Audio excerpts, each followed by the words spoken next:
मेरा सौभाग्य है कि गिरजा अम्मा से मुझे करीब 40 साल बाद आज मिलने का मौका मिला और इस कार्यकाल में मिशन मोड में उन्होंने बहुत बड़ा काम किया। 15 स्कूल शुरू किए हिंदू विद्यालय। इस पूरे क्षेत्र में शिक्षा गरीब बच्चों को देती और बच्चों को सेवा का संस्कार दिया।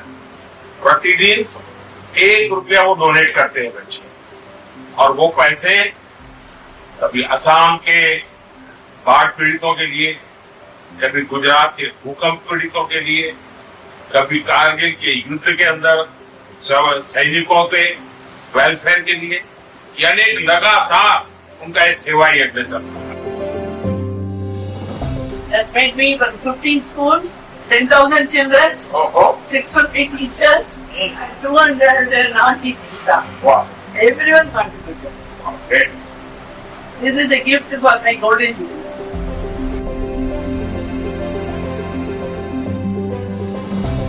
You had been to Kanyakumari when Murli Manohar was there. I was there at that time. Oh. Yes. Wow. I was there at that time, and you were so busy doing everything else. These are all my children.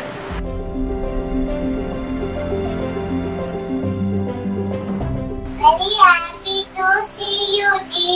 Wow. Saraswati Namastubhyam Varade Kamarupini Vidyaramba Kareshami Siddhir Bhagadumeshada Gayatri Mantra Om Bhur Bhuvai